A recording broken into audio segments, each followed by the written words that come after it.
Hi friends, अगर मैं आपसे ये कहूं कि एक इंडस्ट्री में एक शेयर 180 रुपए का हो और उसी इंडस्ट्री में दूसरा शेयर 34,000 रुपीज का हो, तो क्या ये पॉसिबल है? क्या आप मानोगे? आंसर है दोस्तों, मानना ही पड़ेगा क्योंकि ये सच है। मैं बात कर रहा हूं ऑटो एंसिलरी इंडस्ट्रीज में मौजूद दो शेयर्स की। पहला शेयर है संवर्धन मदरसन और दूसरा है बॉश। संवर्धन 180 के आसपास चल रहा है और बॉश 34,000 रुपीज के तौर पर के आसपास चल रहा है। तो दोस्तों, क्या आप 34,000 का आनंद 180 रुपए वाले शेयर में ले सकते हैं? और एक इन्वेस्टर के तौर पे आपको दोनों में से फ्यूचर में किस में ज्यादा रिटर्न मिल सकता है? चलिए देखते हैं आज के वीडियो के अंदर। बहुत interesting, informative and useful video है, इसलिए वीडियो पूरा देखिए दोस्तों, तभी आप कुछ सीखोगे और स्मार्ट इन्वेस्टर बन पाओगे। Let's begin सागरनोमिक्स।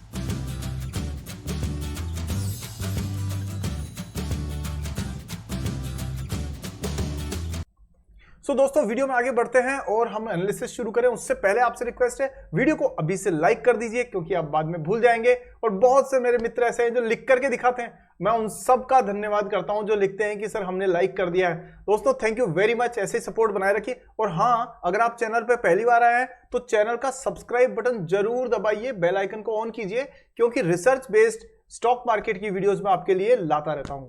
चलिए अब शुरू करते हैं आज का कॉन्टेंट। यानी पहला स्टॉक आपके स्क्रीन पर यह रहा, संवर्धन मदरसन इंटरनेशनल लिमिटेड। 189 रुपीज के आसपास में ट्रेड कर रहा है। क्या करती है कंपनी? सबसे पहली चीज, कंपनी दोस्तों ऑटो एंसिलरीज में है, यानी जो कार कंपनीज है ना, उनके जो कंपोनेंट बनाने का काम करती है वो ये कंपनी करती है। इसकी एक सिस्टर कंसर्न भी है जो कुछ टाइम पहले इस कंपनी से अलग हो गई थी, संवर्धन वायरिंग, लेकिन वो अलग सेक्टर है। हम लोग आज संवर्धन मदरसन के बारे में बात करने वाले हैं। इंटरेस्टिंग नाम है, मदर और सन। और सच भी यह है कि एक मदर और एक सन की पार्टनरशिप से बिजनेस शुरू हुआ था। ये सच्चाई है, कभी जाकर के इसकी हिस्ट्री में देखिएगा, बड़ी इंटरेस्टिंग है। चलिए अभी हम बात करते हैं कि इसमें आपको पहले एक बार फंडामेंटल्स देख लें, लेकिन खास बात क्या है वो भी मैं बताऊंगा। लेकिन सबसे पहले देखिए, 1,28,000 करोड़ रुपए की मार्केट कैप के साथ में मौजूद है। 189 की प्राइस चल रही है। 1 रुपया फेस वैल्यू और 0.4% डिविडेंड देती है। मतलब डिविडेंड देती है, कितना देती है से ज्यादा जरूरी है, देती है। और वैसे भी दोस्तों, बहुत ज्यादा डिविडेंड देने वाली कंपनियों में ना आपको बहुत ज्यादा इंटरेस्टेड नहीं होना चाहिए, क्योंकि अब गवर्नमेंट ने अपने हाथ टैक्स के तौर पर आपके डिविडेंड पे लगाने शुरू कर दिए हैं और धीरे धीरे वो उनको आपसे छीनना शुरू कर देगी। देख रहे होंगे आप, पहले डिविडेंड फ्री हुआ करते थे और अब डिविडेंड के ऊपर आपको टैक्स भी देना पड़ेगा। चलिए अभी हम बात करते हैं 13% जो है ROCE, यानी अच्छी खासी ROCE है, और डिविडेंड 20% दे रही है। 100 रुपए कमाती है कंपनी, 20 आपको दे देती है, which is good enough. Company का सेल्स ग्रोथ है 9%, लेकिन प्रॉफिट ग्रोथ है 12%, यानी सेल्स से ज्यादा बढ़ रही है प्रॉफिट। जरा थोड़ा इंपॉर्टेंट चीजों पे नजर डालें तो यहां आप देखेंगे कंपनी की खास बात क्या है। कंपनी की खास बात यह है कि ये इतने कॉम्पिटिटिव फील्ड में है, उसके बावजूद अपने प्रॉफिट मार्जिन को लगातार मेंटेन करके रखे हुए। दोस्तों अगर मैं आपको कहूं कि आपको ऐसी दो कंपनियां दे दी जाए, जो एक बहुत बड़ी कंपनी है, खूब सेल करती है, खूब सारा माल सेल करती है, और लेकिन प्रॉफिट उसका 1% 2% है, और दूसरी एक ऐसी कंपनी दे दी जाए जो माल कम सेल करती है लेकिन उसका प्रॉफिट 10% 20% और उससे भी बढ़ता हुआ जा रहा है, तो आप कौन सी कंपनी में ज्यादा इंटरेस्टेड होंगे? आंसर है दोस्तों प्रॉफिटेबिलिटी में, बिकॉज भाव से ज्यादा मुनाफा जरूरी है। इसलिए मुनाफे वाली कंपनी के तौर पे हम देखें कि इसका प्रॉफिट मार्जिन जो है वो तेजी से बढ़ता जा रहा है। अब जरा इसमें हम देखें शेयर होल्डर्स की क्या स्थिति है, तो यहां पर 60% के आसपास में प्रमोटर्स हैं और साथ में FIIs 10% से बढ़ा के 12% पे हो गए। डोमेस्टिक इंस्टीट्यूशनल इन्वेस्टर्स भाई साहब 10% से सीधे 18% पे। तो ये बहुत जबरदस्त, इन्होंने जो यहाँ के लोकल जो हमारे म्यूचुअल फंड्स वगैरह हैं, उन्होंने इसमें जरा इंटरेस्ट दिखाया। अब कंपनी के साथ में हम लोग बॉश को भी देख लेते हैं। इसका जो जिसकी मैं बात कर रहा था कि दूसरी कंपनी इसी इंडस्ट्री की, मैं आपको बता देता हूं बॉश। क्यों मैं ऐसा कह रहा हूं? क्योंकि जब आप इस कंपनी के यानी कि संवर्धन मदरसन के अगर आप कॉम्पिटिटर्स में जाएंगे तो आपको नजर आएगा सेकंड नंबर का कॉम्पिटिटर कौन सा है? बॉश। मतलब बॉश से ज्यादा मार्केट कैप है किसकी? संवर्धन मदरसन की, लेकिन प्राइस बॉश की है 34,000 रुपीज और संवर्धन मदरसन की है 189 रुपीज ओनली। आप देखेंगे जब चेंज भी हो सकती है। चलिए बॉश पर आए। बॉश 1,01,000 करोड़ की मार्केट कैप की कंपनी है, बहुत बड़ी कंपनी है, लेकिन संवर्धन मदरसन से कम है मार्केट कैप। ठीक है, प्राइस चल रही है भाई साहब 34,000। अब मैं आपको कहूंगी 100 शेयर इसके लेके रख लो आप 10 साल के लिए, कितने लोग रख पाएंगे? This is the problem. क्यों? क्योंकि इसने अभी तक फेस वैल्यू 10 रखी हुई है, ये जिस दिन स्प्लिट करेगी 10 में तो आपको 3-3.5 में ये शेयर नजर आ जाएगा, जिसके चांसेस हैं भी। लेकिन इंपॉर्टेंट चीज क्या है? इंपॉर्टेंट चीज सिर्फ ये नहीं है, इंपॉर्टेंट चीज ये है दोस्तों कि यहां पर अगर आप देखेंगे कि सेल्स से ज्यादा इसका प्रॉफिट नहीं बढ़ रहा है। यहां पर सेल्स बढ़ी है 7%, 6.7, जबकि प्रॉफिट सिर्फ 3% से भी नीचे बढ़ा है। That gives Samvardhana Motherson higher power over Bosch for a long term investor. हालांकि पित्रोस की स्कोर के हिसाब से 8 मतलब बहुत अच्छी कंपनी है, इसमें कोई दो राय नहीं है, बट हमारे को ना ROE बहुत इंपॉर्टेंट रहता है, ROCE ROE ये भी देखना होता है, प्लस प्रॉफिटेबिलिटी भी देखनी होती है। सो कंपनियां दोनों कंपेरेबल है, लेकिन अगर आप प्राइस एडवांटेज के हिसाब से देखोगे संवर्धन फिट्स मच बेटर। जरा क्रेडिट रेटिंग एजेंसीज की बात कर लें तो यहां पर देखें संवर्धन मदरसन जो है उसकी क्रेडिट रेटिंग आप देख सकते हैं आपके स्क्रीन के ऊपर कि इसको AAA रेटिंग दी है। संवर्धन मदरसन को क्रिसिल ने AAA रेटिंग दी है, जो हाईएस्ट होती है, और उसकी वजह यह है कि इनका एस्टेब्लिश्ड मार्केट पोजीशन है और साथ में डाइवर्सिफाइड रेवेन्यू पोर्टफोलियो है। कहां से? कस्टमर से, ज्योग्राफी से, प्रोडक्ट सेगमेंट से, मतलब अलग अलग टाइप के प्रोडक्ट्स बनाती है। जरा नजर डाल लें प्रोडक्ट्स पे तो ये देखिए, ये जो तमाम तरीके की जो ऑटो एंसिलरीज हैं, यानी कि जो आपके बैक व्यू मिरर होते हैं वो भी ये बनाती है, और बाकी सारे प्रोडक्ट्स भी बनाती है। जो मतलब मेन इंजन को छोड़ करके जो पार्ट्स लगते हैं उन सब में इसका काफी रोल है। ये नंबर्स है दोस्तों, लार्जली आप देख सकते हैं अच्छे खासे ग्रोथ नंबर्स ही हैं। लेकिन ये देखिए, ये पार्ट्स से जो कंपनी बनाती है, जिसमें जैसे वायरिंग ये भी हार्नेसिंग में नजर आ रही है आपको। ये नंबर से दोस्तों साफ देख सकते हैं, रेवेन्यू 29% ग्रो किया है। एबिटा, जिसको कहते हैं कि मोटा मोटा मुनाफा, शुद्ध मुनाफा नहीं, मोटा मुनाफा, सीधे शब्दों में कहूं तो दैट इज 44%।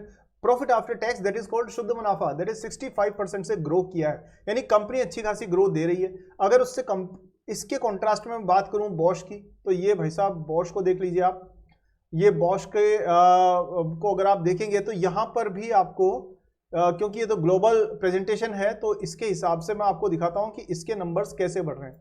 देखिए, अगर बॉश इंडिया की बात करें तो इसका रेवेन्यू बढ़ा है सिर्फ 10%, प्रॉफिट बिफोर टैक्स बढ़ा है 14%, और प्रॉफिट आफ्टर टैक्स बढ़ा है 10.8%, 10.8।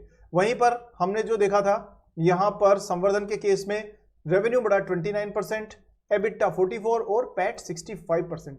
ऑब्वियसली कंपनी के बिजनेस मॉडल के हिसाब से संवर्धन Motherson is doing much better. अब इसके बाद में दोस्तों इसके टेक्निकल्स पे एक बार बात कर ले, लेकिन हाँ, एक दो न्यूज मैं आपसे जरूर शेयर करूंगा इसकी, फिर टेक्निकल्स पे चलते हैं।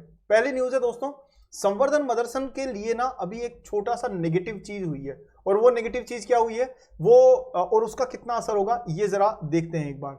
तो जो न्यूज आई है अभी आपने देखा होगा BMW को लेकर के, कि BMW जो है वो उसकी खुद की ग्रोथ जो है, BMW एक्चुअली संवर्धन मदरसन की क्लाइंट है, और उसकी खुद की ग्रोथ उसने अपना आउटलुक थोड़ा सा कम किया है, और उसका असर संवर्धन मदरसन पे भी पड़ेगा। इसलिए शेयर्स कुछ टाइम से इसके अंडर मतलब थोड़े से अंडर परफॉर्म भी करते हुए आपको नजर आ रहे हैं। कुछ दिनों तक और भी ऐसा होने के चांसेस हो सकते हैं, लेकिन कितना फर्क पड़ेगा?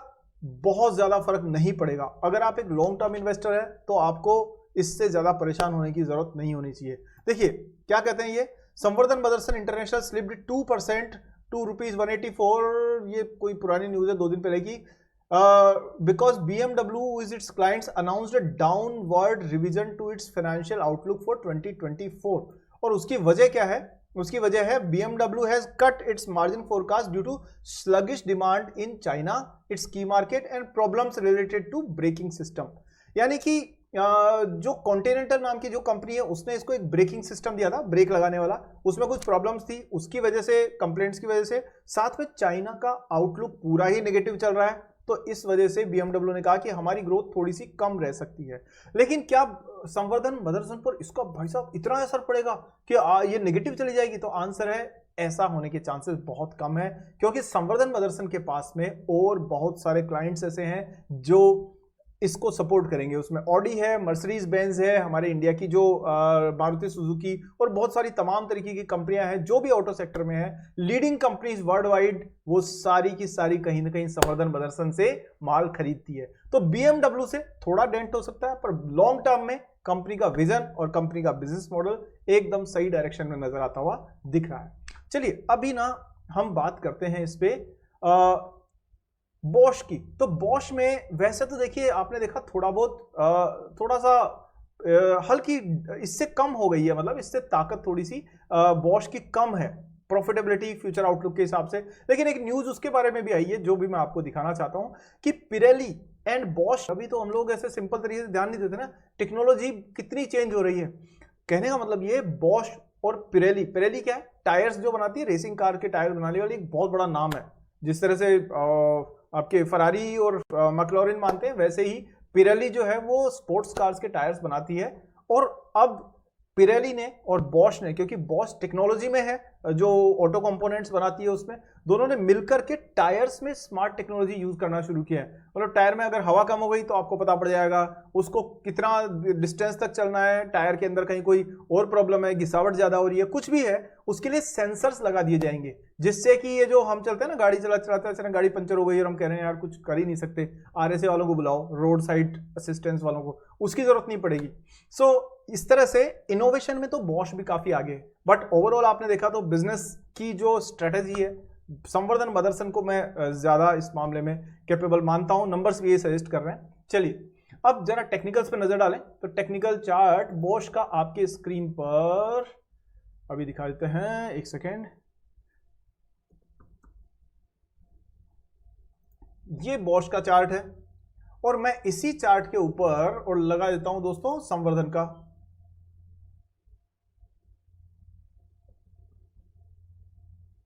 संवर्धन मदरसन इंटरनेशनल, दोनों चार्ट्स को आप यहां एक ही स्क्रीन पे देख सकते हैं और आप साफ देख सकते हैं कि जो ये जो कैंडल स्टिक्स है ये तो है बॉश की, और जो ये पिंक कलर का चार्ट है, ये पर्पल कलर का जो चार्ट है, ये जो लाइन है ये है संवर्धन मदरसन की।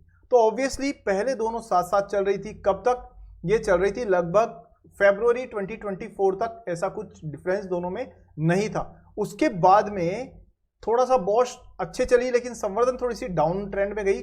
और उसके बाद दोस्तों क्या हुआ, जून 2024 के बाद में संवर्धन ने छलांग मारी और इससे बॉश से ऊपर निकल गई। और अभी आप देखेंगे तो ओवरऑल इसकी जो ग्रोथ है बॉश से ज्यादा है। और जाहिर सी बात है थोड़ा सा हल्का सा यहाँ पर जो तेज रैली आई थी उसके बाद में कहीं स्लो डाउन हल्का सा देखने को मिल रहा है। लेकिन अगर आप ये देखें तो ये एक तरीके से फ्लैग पैटर्न बन रहा है और ये फ्लैग पैटर्न ब्रेक होगा दोस्तों 100 करीब 65 के आसपास, इस लेवल पर। अगर ये 165 को क्रॉस करके दोस्तों कुछ टाइम तक वहां पर रह जाती है तो फिर आपको इसके अंदर अच्छे खासे नंबर्स, मतलब करीब इसमें 200 से ऊपर जाने की पूरे चांसेस, मतलब गारंटी तो नहीं होती है लेकिन काफी अच्छे चांसेस इसमें आपको नजर आ सकते हैं। नीचे डाउन ट्रेंड में अगर आप जाएं तो इसमें 100 के आसपास में आप देख सकते हैं इसके अंदर एक लॉन्ग टर्म जो है वो सपोर्ट है, लेकिन उससे पहला जो सपोर्ट है वो 126 पे। तो 126 पे एक मेजर सपोर्ट है जहां से बाउंस बैक कर सकती है। बट इसके थोड़े से चांसेस कुछ टाइम के लिए हो भी सकते हैं, आपको नजर जरूर इस पे रखनी चाहिए। बट लॉन्ग टर्म जो ट्रेंड है दोस्तों वो इसमें अभी भी टोटल आपको वही नजर आ रहा है, बुलिश ट्रेंड। ये देखिए, ये है दोस्तों आपका क्या, आपका मंथली ट्रेंड। और उस पर आप साफ देख सकते हैं कि संवर्धन मदरसन जो है वो आपके अच्छा खासा ग्रोथ यहां पर दिखा रही है और लॉन्ग टर्म रैली इसमें बनती हुई नजर आ रही है। और इस लेवल को, और ये आसान ब्रेकआउट नहीं है, इसने मल्टी ईयर ब्रेकआउट को ब्रेक किया है। देखिए ये 2017 से बाद में और अभी तक इसने 3 बार टेस्ट किया है इस लेवल को, और इस बार एक लॉन्ग टर्म इसने ब्रेकआउट दिया है। तो बुलिश ट्रेंड लॉन्ग टर्म में इसका इंटैक्ट रहने के पूरे चांसेस लग रहे हैं। हालांकि कोई गारंटी नहीं होती दोस्तों, दुनिया में कोई नहीं बता सकता कि कल किस शेयर की कितनी प्राइस पे क्लोजिंग होगी, किस पे ओपनिंग होगी। हम सब लोग रिसर्चर्स हैं और हम कोशिश करते हैं कि अपने रिसर्च के द्वारा बेस्ट टू बेस्ट कंटेंट आपको दे सकें। मैं भी हूं, बाकी यूट्यूबर्स भी होंगे, सब अच्छा ही काम कर रहे हैं, लेकिन मैं अपने तरीके से अच्छा करने की कोशिश कर रहा हूं। कितना सफल हूं ये आप मुझे कमेंट सेक्शन में बताइए। वीडियो में क्या आपको अच्छा लगा, नेक्स्ट वीडियो क्या चाहिए आपको दोस्तों, ये सब कुछ कमेंट्स में बताइए। आपके हर कमेंट को मैं पढ़ता हूं और जहां पर भी मौका मिलता है जवाब भी देता हूं दोस्तों। और साथ में अगर आपके बहुत सारे क्वेश्चन आंसर है, उसके लिए लाइव सेशन हम लोग ट्यूसडे को कंडक्ट करते हैं 8 PM पर, तो उसकी जानकारी आपको वीडियो पे मिल जाएगी। हर मंगलवार को 8 बजे लाइव हम आमने सामने होते हैं, ताकि आपके क्वेश्चंस को मैं आंसर करने की कोशिश कर सकूं।